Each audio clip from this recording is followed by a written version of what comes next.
اعوذ باللہ من الشیطان الرجیم بسم اللہ الرحمن الرحیم اللہم صلی علی محمد وعلی آل محمد کما صلیت علی ابراہیم وعلی آل ابراہیم انک حمید مجید اللہم بارک علی محمد وعلی آل محمد کما بارکت علی ابراہیم وعلی آل ابراہیم انک حمید مجید۔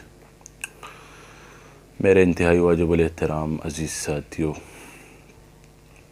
جیسا کہ ہم نے پچھلا کلپ ریکارڈ کیا تھا، وظائف دینے کا سلسلہ الحمدللہ جاری ہے۔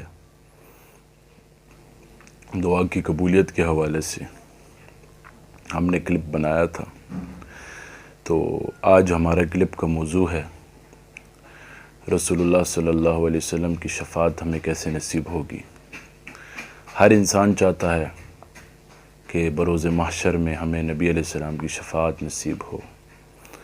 ہر کوئی چاہتا ہے کہ حضور صلی اللہ علیہ وسلم کی شفاعت نصیب ہو، تو اس کے لیے اطاعت کرنا پڑتی ہے، سنتوں کو اپنانا پڑتا ہے، زندگی کو سنتوں کے مطابق کرنا پڑتا ہے۔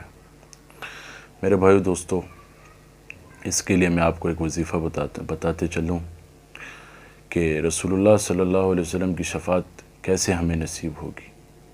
ایک نماز پڑھنے سے ہوگی، نماز کو خشوع خضوع سے پڑھنی ہے، ٹھیک ہے۔ نمازوں کا اہتمام، سنتوں کا اہتمام، نبی علیہ السلام نے جیسے اپنی زندگی گزاری ہے ان جیسے زندگی گزارنے کا اہتمام کرنا چاہیے۔ میرے بھائی دوستو، یہ سوال مجھ سے بہت لوگوں نے کیا ہے کہ آپ اس حوالے سے وظیفہ بتائیں، تو میں آپ لوگوں کو بتاتا ہوں۔ رسول اللہ صلی اللہ علیہ وسلم کی شفاعت کے لیے مجرب اور بہترین وظیفہ سورہ توبہ جو ہے اس کی آخری دو آیاتیں، لَقَدْ جَاءَكُمْ رَسُولٌ مِّنْ أَنفُسِكُمْ عَزِيزٌ عَلَيْهِ مَا أَنِتُّمْ حَرِيصٌ عَلَيْكُمْ بِالْمُؤْمِنِينَ رَءُوفٌ رَحِيمٌ فَإِن تَوَلَّوْا فَقُلْ حَسْبِيَ اللَّهُ لَا إِلَٰهَ إِلَّا هُوَ عَلَيْهِ تَوَكَّلْتُ وَهُوَ رَبُّ الْعَرْشِ الْعَظِيمِ، ٹھیک ہے۔ سورہ توبہ کی آخری دو آیتیں یہ دوبارہ سنیں۔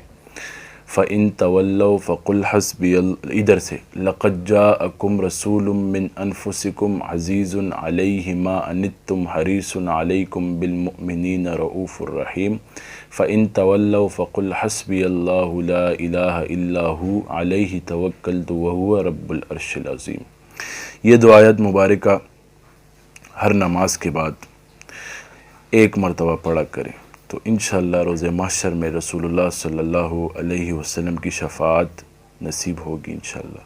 دوسرا، اس آیات کی خصوصیت یہ ہے، جو شخص کسی مصیبت میں ہو، یا کسی تکلیف میں ہو، کسی پریشانی میں ہو، ٹینشن میں ہو، تو ہر نماز کے بعد اس آیات کو 7 مرتبہ پڑھے۔ ان دو آیاتوں کو 7 مرتبہ پڑھا کرے تو انشاءاللہ اس کی پریشانیاں ختم ہوگی۔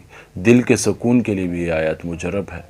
انسان کے ذہن میں بوجھ ہوتا ہے، پریشانی ہوتی ہے، غم ہوتے ہیں، تو اس کے لیے آیات کو لازمی پڑھا کرے، ہر صبح شام 7 مرتبہ پڑھا کرے، ٹھیک ہے۔ اس کے علاوہ رسول اللہ صلی اللہ علیہ وسلم کی شفاعت کے لیے ہر نماز کے بعد ان دو آیتوں کو ایک مرتبہ پڑھ لے کرے۔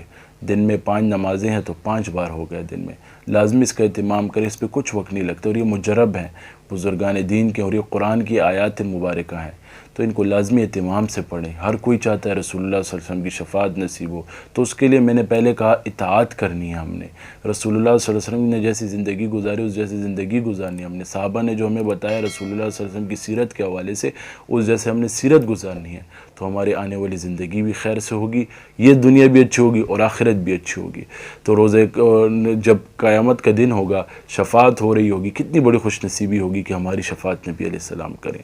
ہم ان کے امتی ہیں، ہم پہ یہ حق ہے کہ ہم ان پہ درود شریف پڑھا کریں، کثرت سے درود کا اہتمام کریں نبی علیہ السلام پر، اور جب بھی نبی علیہ السلام کا نام آیا کرے تو صلی اللہ علیہ وسلم لازمی پڑھا کریں۔ جزاک اللہ، وآخر دعوانا الحمدللہ رب العالمین۔ اللہ تبارک و تعالی جو سب ساتھی سن رہے ہیں اور جو لوگ ہیں، اللہ تبارک و تعالی تمام امت مسلمہ میں جو لوگ ہیں، دوست احباب ہیں، ان تمام کے مسائل حل فرمائیں، ہم سب سے راضی ہو جائے۔ وآخر دعوانا الحمدللہ رب العالمین۔ جزاک اللہ۔